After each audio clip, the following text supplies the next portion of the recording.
বাবা টাটা।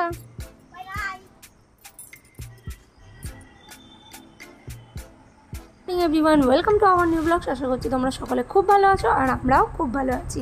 সৌমেন গেল আরুষকে নিয়ে স্কুলে দিতে, আর ও ফিরলে তারপরে মাছ চিংড়ি কী আনবে, তার উপরে আমার বাকি রান্না হবে। বাকি রান্না বলছি তার কারণ আমার অর্ধেক রান্না হয়ে যায় সকালে, আর পরে সৌমেন ফিরলে বাকি রান্নাটা হয়। এখন আমি বাসি কাজগুলো সেরে নিচ্ছি। আর হ্যাঁ, যেহেতু আমি পরে ভয়েস অ্যাড করছি তাই তোমাদের সঙ্গে একটা জিনিস শেয়ার করলাম। আমি কোনো দিন ভাবতেও পারিনি যে আজকে তোমাদের সঙ্গে এই জিনিসগুলো শেয়ার করব, যেটা আমি শেয়ার করতে চলেছি ভিডিওর পরে। তো আজকে ভিডিও দেখতে থাকো, একদম স্কিপ করবে না, লাস্ট অবধি দেখো।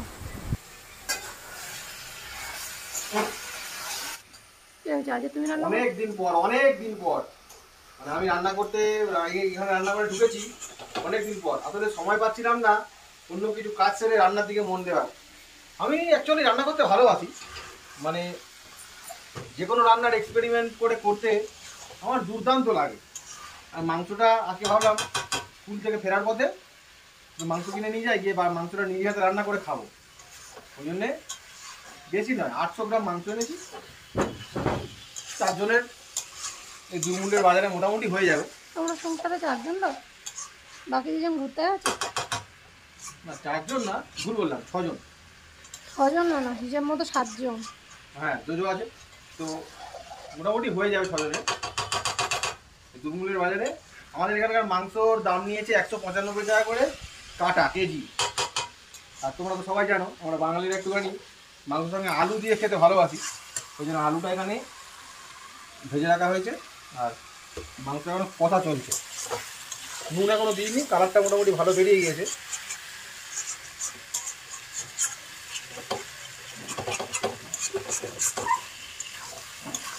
আর ছোটো ছোটো করে পিস কেটেছে আজকে মাংস। কেন ছোটো ছোটো করে পিস করলে মাংসের মশলাটা ভালো ঢোকে। তোমাদের এখানে সবজির দাম কিরম বলো? আমাদের এখানে সবজির দাম আকাশ ছোঁয়া। আগের দিন বাজারে গেছি, গিয়ে মানে সবজির দাম জিজ্ঞেস করবো।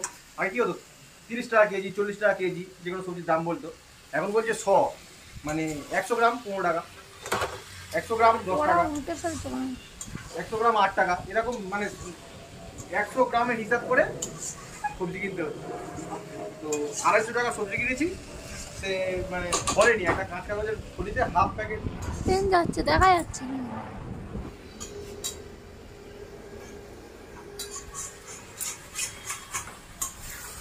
মেঘ করে আছে, একটু বৃষ্টি হলে ভালো হয়, কিন্তু হচ্ছে বৃষ্টি তো হচ্ছে না, আরো গরম বেড়ে যাচ্ছে। 1 ফোঁটা 2 ফোঁটা হচ্ছে আর গরম বেড়ে যাচ্ছে। এইখানে একটা এই রাসমার্ট থেকে আমি এই ফুলটা এনেছিলাম, বলেছিল সাদা হবে, এটা ফুরুষ, কিন্তু সাদা হয়নি। তবে যে কালারটা হয়েছে সেটাও দারুণ, দেখছো কি সুন্দর হয়েছে। এইসব কুড়ি হয়ে আছে। আর এটার মধ্যে মা পুঁই শাক গাছ দিয়েছে, পুঁই শাক হয়েছে, কাঠটা দিয়েছে যাতে এটা বেয়ে উঠতে পারে।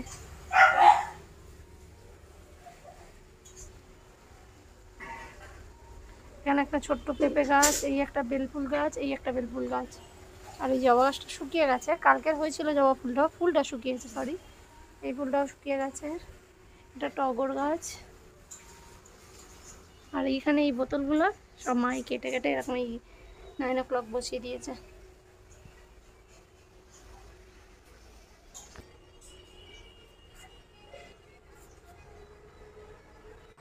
সৌমেন রান্না করছে আর আমি এখানে বসে আছি, কারণ ছেলেদের রান্না করা তো শুধু খুন্তি নাড়া, তারপর হয়ে গেলে সর্বস্ব তো করতেই হবে। তো এখানে আমাদের জোজবাবু দেখতে পাচ্ছ, এই যে পুরো দাবা একটা করে কাপড়ের টুকরো পরে, এগুলো ওর ওই টয়লেট করলে সেগুলো মোছা কাপড়, তো ওগুলো যদি কেউ হাত দেয় ও মাথা খারাপ হয়ে যায়। যেখানেই থাকবে টেনে টেনে নিয়ে এসে এই ডিল করবে।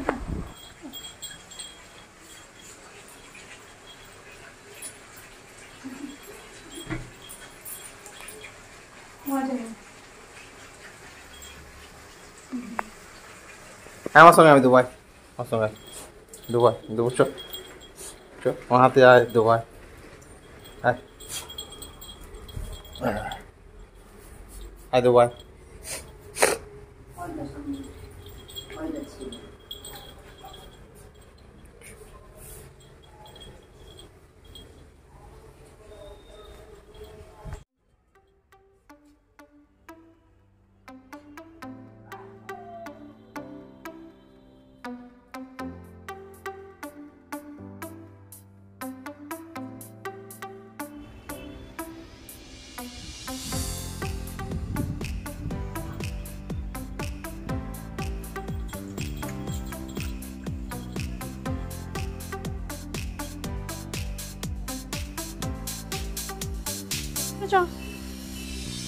চলো।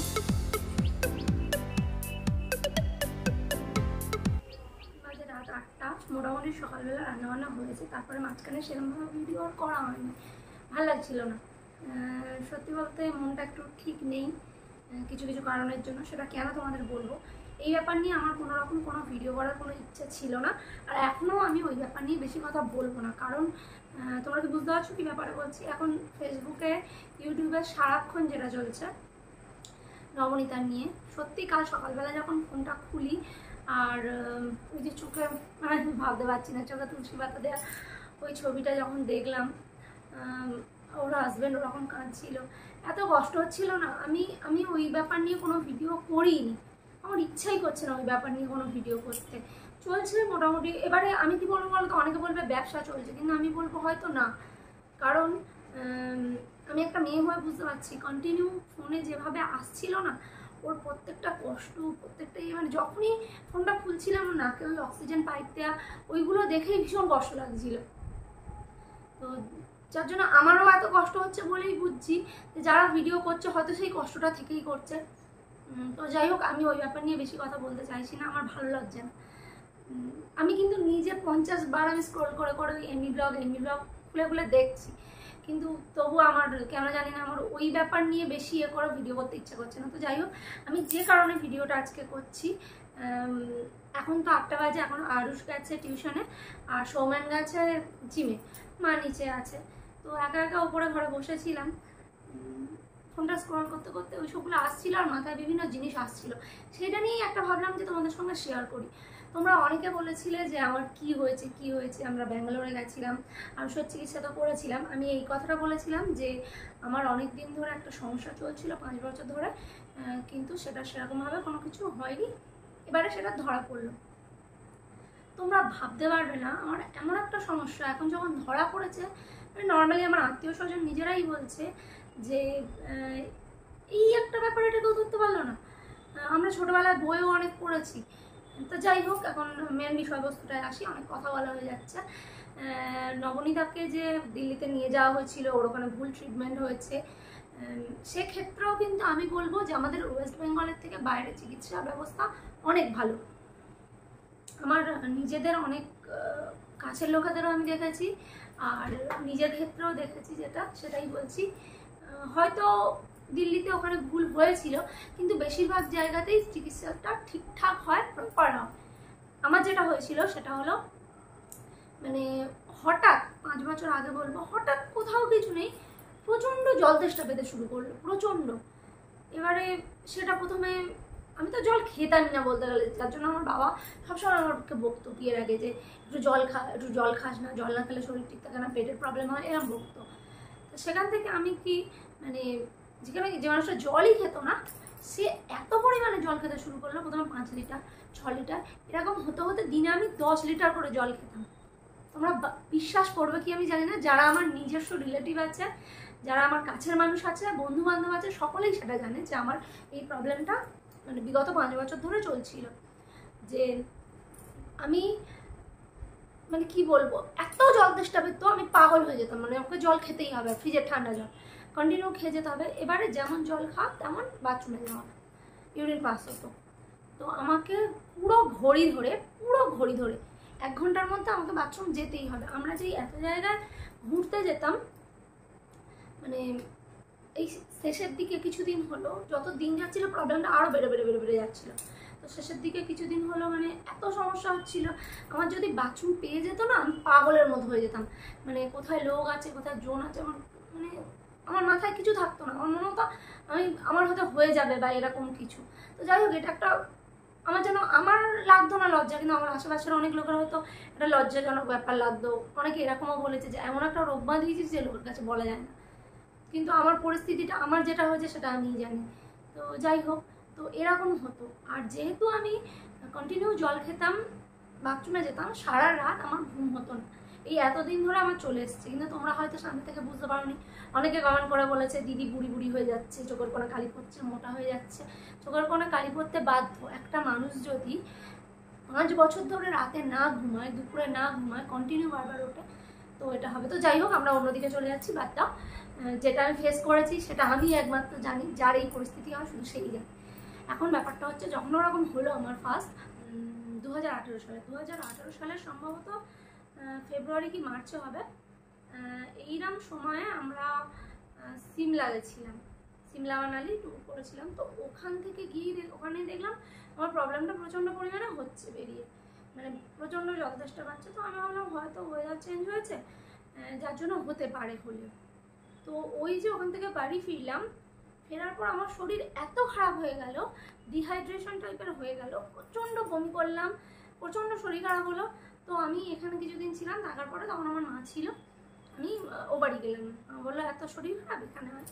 তো যাই হোক, মার কথা মুখে আসতেই চোখে জল চলে আসছে। তো যাই হোক, ওখানে গেলাম, ওখানে গিয়েছিলাম বেশ 15-20 দিন ছিলাম। সৌমেন রেগুলার যেত আসতো। তো এত কন্ডিশনটা খারাপের দিকে চলে গেল, তখন আমাকে হসপিটালাইজ করতে হলো। মানে যা খাচ্ছিলাম বমি করে দিচ্ছিলাম, কিছু তো খাচ্ছিলাম না, কন্টিনিউ গ্যালন গ্যালন জল খেয়ে যাচ্ছিলাম, আর জল খাচ্ছিলাম বমি করে দিচ্ছিলাম। তো বালতি বালতি বমি করছিলাম, তোমরা ভাবতে পারবে আমার পাশে সবসময় একটা বালতি বসানো থাকতো, বালতি বালতি বমি করছিলাম। তো সেখান থেকে এবার আমাকে কেপিসিতে ভর্তি করা হলো। কেপিসি আমাকে বিভিন্ন ধরনের টেস্ট, এটা ওটা সেটা করলো, কোনো কিছুই বেরোলো না। এমনকি কিছু বেরোলো না বলে আমার 48,000 টাকা বিল হয়েছিল হসপিটালে। আমার মেডিক্লেম ছিল, তবুও আমার একটা পয়সাও দেয়নি, কোনো ক্লেম করতে আমি পারিনি, তার কারণ আমার কিছু ধরা পড়েনি, কিচ্ছু ধরা পড়লো না। যাই হোক, 11 দিন আমি হসপিটালে, কেপিসি হসপিটালে যাদবপুর ভর্তি ছিলাম। তারপর ওখান থেকে এলাম, ওখান থেকে আসার পরে একই কন্ডিশন চলছিল, কোনোভাবেই কিছু কম ছিল না। তো তারপরে আমাকে হয়তো নাম করে বলা উচিত কি জানি না, কিন্তু আমি দেখিয়েছি, সেটা আমার না বলার কিছু নেই। আর হ্যাঁ, আমি কোনো কাগজপত্র নিয়ে এখন বসিনি, হঠাৎ আমার ইচ্ছা হলো, আমি ভিডিওটা করতে শুরু করলাম। তোমাদের যদি প্রমাণ চাই যে আমি সত্যি এতদিন ডাক্তার দেখিয়েছি, আমার সমস্যা ছিল, আমার সব ফাইল আছে, আমি সব দেখাবো। তো এবারে আমি সল্টলেক অ্যাপেলো সম্ভবত অ্যাপেলো সল্টলেক, ওখানে দেখিয়েছি মলিনা ব্যানার্জি, ভুলে যাচ্ছি ব্যানার্জি না মুখার্জি, যাই হোক, উনি গাইনোকোলজিস্ট ছিলেন, এমডি ছিলেন। তো ওনাকে দেখিয়েছিলাম, উনি এমন একটা ওষুধ দিল, সারা দিন রাত আমি ঘুমিয়ে যাচ্ছি। আমার একটা বাচ্চা, আরও 5 বছর আগে, মানে অনেকটাই ছোটো একটা বাচ্চা, তার স্কুল আছে, পড়াশোনা আছে, আমার মানে সারাক্ষণ ঘুমিয়ে যাচ্ছি, মানে ঘুমিয়ে যাচ্ছি মানে কি, আমি কিন্তু জল খাওয়া, টয়লেট যাওয়া নর্মালি করে যাচ্ছি, বারবার যাচ্ছি আসছি। তো মানে টলতে টলতে আমি তখন নিচেই ছিলাম, নিচের ঘরে। ও মা বললো শরীর খারাপ, ওপরে যেতে হবে না, এ বাড়িতে ছিলাম, নিচেই ছিলাম। তো বারবার বাথরুমে যাচ্ছি, টলতে টলতে ঘরে আসছি, এসে শুচ্ছি, ঘুমিয়ে পড়ছি এরকম। তো উনি যে ওষুধটা দিল, সেই ওষুধে মানে ওরকমই হলো, কিছু ওই জল খাওয়ায় কিছু কমলো না। তো ভালো, যেই ওষুধটা বন্ধ করলাম, একটা নিউরোবিয়ন কি একটা ইয়েলো কালারের এরকম ছোটো ছোটো ক্যাপসুল দিয়েছিল, মনে আছে আমার, এখন এরকম কৌটোয় করা থাকতো। তো সেটা খেতাম, খেয়ে ওরকম হতো। তো ওটা খেয়ে ওরকম হওয়ার পর ওখানে কিছু হলো না। আমি আরও একজন ডক্টরকে দেখালাম, আমার তার নামটা ঠিক মনে নেই, মাঝখানে দেখালাম, কিছু হলো না। প্রায় 1 বছর ধরে এই চলতে লাগলো। আমি পুরোপুরি আশা ত্যাগ করে দিয়েছিলাম, আমি অ্যালোপ্যাথি আর দেখাবোই না। তারপর কি করলাম, মেডিটেশন শুরু করলাম। অনেকে বললো মেডিটেশন করো, যোগা করো, সেগুলো করলাম, কোনো ফল হলো না। হ্যাঁ, মেডিটেশনে কোনো কিছুরই 1-2 দিনে কাজ হয় না, আর আমি 1-2 দিন করিও নি। তো যাই হোক, কোনো কিছু পরিবর্তন কিছু বুঝছিলাম না। তারপরে হোমিওপ্যাথি ট্রিটমেন্ট নিলাম, হোমিওপ্যাথি ওরকম 1.5 বছর মতো করেছি। তারপরে পতঞ্জলি কবিরাজি ওষুধ, সেটা খেলাম, কোনো কিছুতে কিছুই হলো না। আর সত্যি বলতে নেই, বাড়িতে মারা কাকিমারা থাকলে যা হয়, ওই টোটকা টাটকি, এটা ওটা এখানে নিয়ে যাওয়া, এইটা করতাম ওটা করতাম, সব কিছু করেছে আমাকে। সত্যি বলতে সৌমেন কোনো দিনের জন্য আমাকে ফেলে রাখেনি, একটা দিনের জন্য না। যখনই যা মানে হয়েছে আর কি, ওর সঙ্গে সঙ্গে যে যেখানে নিয়ে যেতে বলেছে ও নিয়ে ছুটে চলে গেছে। তো 3 বছর এইভাবেই কাটলো। তারপরে ডিসাইড করলাম যে চলো এখানে আর দেখাবো না, কিছুই তো হচ্ছে না, আমরা ভেলোর যাই। তো আরুষকে রেখেই গেলাম, আরুষের তখন এক্সাম চলছিল। আর তখন আমার বারবার, তখন থেকেই আমার শুরু হলো আয়রনের সমস্যা, মানে হিমোগ্লোবিনটা আমার সবসময় খুব কম থাকে, হাত পা ফ্যাকাশে হয়ে যাচ্ছিল, সাদা হয়ে যাচ্ছিল, ঘুম নেই, সবসময় মনে হচ্ছে যেন ঘুম ঘুম পাচ্ছে, শরীর খারাপ লাগছে। তো যাই হোক, এবারে ভেলোর গেলাম, ভেলোরেও সেম জিনিস, কোনো রকম কিছু পেলো না। আর আমার প্রত্যেকটা ডাক্তার বলেছে ওটা আমার মেন্টালি প্রবলেম, আমাকে সাইকিয়াট্রিস্ট দেখাতে বলেছিল। আমার ওয়েস্ট বেঙ্গলে যেখানে যেখানে আমি দেখিয়েছি লাস্ট পর্যন্ত আমার তাই বলেছে যে কোনো রকম রোগ পাওয়া যায়নি, সেখানে একজন সাইকিয়াট্রিস্ট দেখানো হয়নি সাধারণত। এইবারে আমাকে ভেলোরেও সেম তাই বললো যে আপনারা সাইকিয়াট্রিস্ট দেখান, আপনাদের কোনো সমস্যা নেই। তো যাই হোক, তারপর আর কী করা যায় বলো। আমি সৌমেনকে বললাম যে দেখো এটা আমার পিছু ছাড়বে না, তুমি বেকার এটা নিয়ে আর পয়সা খরচ করো না। প্রায় আমার 3 থেকে 4 লাখ টাকা খরচা হয়ে গেছিলো এর পেছনে। তো ও বললো যে আর ডাক্তার দেখাবেন, এরকম বললাম। আমি বললাম না, আমি আর কোনো রকম ডাক্তার দেখাবো না। তো তারপর থেকে আমি কোনো রকম ডাক্তার দেখাইনি, এইভাবেই আমার চলছিল। আমি নিজে ফিল করছি এই কটা দিনে আমার শরীরটা কতটাই লাগছে, মানে আমি ঘুমোতে পারছি, এক ঘুমে আমি সকাল করতে পারছি। তো যাই হোক, আরুষের ব্যাঙ্গালোরে চেক আপে গেলাম। আমি সেখানে ডাক্তার দেখাবো না, একদম আমি না বলে দিয়েছিলাম। সৌমেন বললো তুমি একটা লাস্ট চান্স আমাকে দাও, একবার এখানে দেখি লাস্ট, আর কোথাও দেখাবো না, তোমার কিচ্ছু বলবো না। তো বলে আমরা ব্যাঙ্গালোরে প্রথমে একজন এমডি দেখালাম, প্রিয়া রাঘু বলে ওনাকে। তো উনি দেখে বললো যে কয়েকটা টেস্ট দিচ্ছি আমি, এগুলো আপনি করে এনে দেখান। তো আমি বললাম যে যদি আমাকে তো এরকম অনেক জায়গায় এই কথা বলেছিল। তো উনি বললো আমি এই কটা টেস্ট দিচ্ছি, যদি মানে এই টেস্টের রিপোর্টে কিছু আমরা পাই তাহলে আমরা বুঝে নেবো যে কিছু প্রবলেম আছে, আর যদি না পাই তাহলে বুঝে যাবো আপনার সাইকিয়াট্রিস্টকে দেখাতে হবে। তো আমি ওনার চেম্বার থেকে বেরিয়ে সৌমেনকে একটা কথাই বলেছিলাম, দেখো আমাকে সাইকিয়াট্রিস্টই দেখাতে হবে, কারণ আমার কোনো রকম সমস্যা নেই। বেকার এরকম ভাবছি আমরা, সেই সাইকিয়াট্রিস্টই দেখাতে হবে, সাইকিয়াট্রিস্ট দেখালে দেখো, নইলে বাদ দাও। তো তার পরের দিন আমি রিপোর্টগুলো করালাম, সেই দিনই রিপোর্ট দিয়ে দিয়েছিল।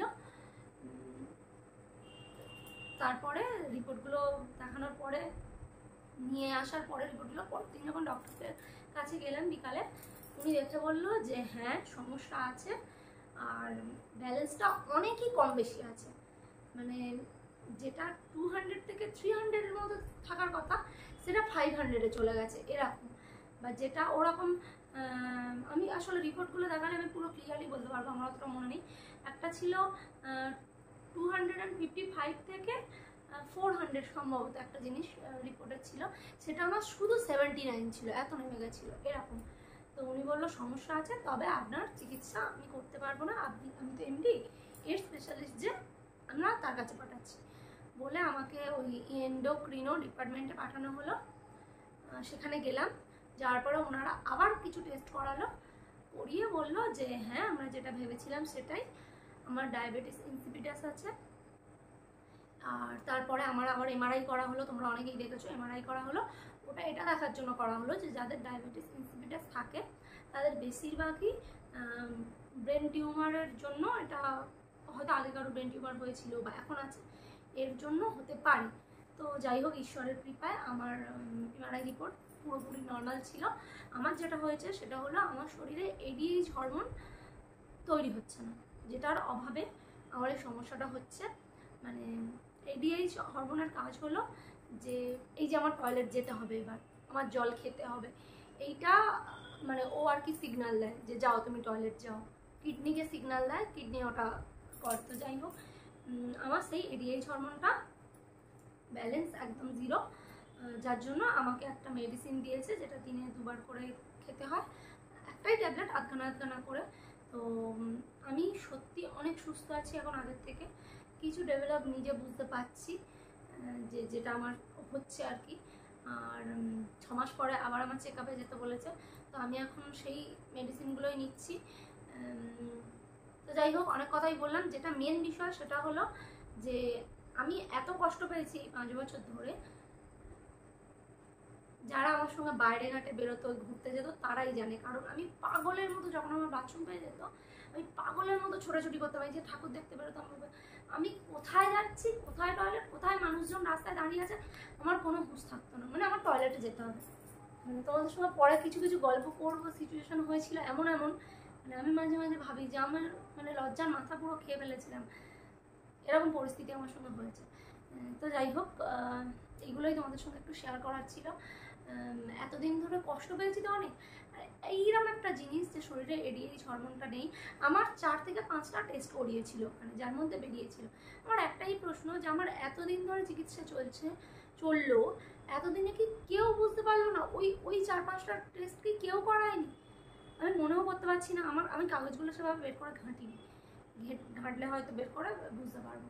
তো যাই হোক, যেটা মনের মধ্যে হচ্ছিলো তোমাদের সঙ্গে আজকের অনেকক্ষণ ধরে বক করে ফেললাম। আজকের ভিডিওটা হয়তো অতটা ভালো লাগবে না, কারণ কন্টিনিউ বক করে গেছি ভিডিওটার মধ্যে। তো যাই হোক, আমার এক্সপিরিয়েন্সটা তোমাদের সঙ্গে শেয়ার করলাম। এত বড় জিনিস একটা আমার মধ্যে ছিল, কিন্তু আমি কোনোদিন কাউকে জানাইনি। আজকে জাস্ট তোমাদেরকে জানালাম। তো দেখি ঈশ্বরের কৃপায়, আমি সবসময় বলি আমি তারাকে পুজো দিয়ে গিয়েছিলাম, আমার এত বছর পরে যে এরকম একটা সংবাদ শুনতে পারবো, এবারে এরকম ব্যাঙ্গালোরে গিয়ে আমি ভাবিও নি। আমার এই রোগটার আমি আশা ছেড়েই দিয়েছিলাম, যেটার কোনো পাত্তাই নেই, যে রোগটা কী কেউ জানে না, সেখানে আমার ট্রিটমেন্টটা চলবে কী করে। তো যাই হোক, চলো, এই ভিডিওটা কিন্তু আমি করতে চাইনি, আজকে হঠাৎ করে করলাম। তো আজকে ভিডিও ভালো লাগলে অবশ্যই লাইক করো, কমেন্ট করো, তোমাদের কিছু জানার থাকলে অবশ্যই জেনো। আর তোমাদের যদি আমার সম্বন্ধে কিছু বলার থাকে কমেন্ট করে অবশ্যই বলো। এই যে রোগটা বা এটার সম্বন্ধে যদি তোমাদের কিছু আমাকে বলার থাকে কোনো কিছু, তো অবশ্যই কমেন্ট করে বলো।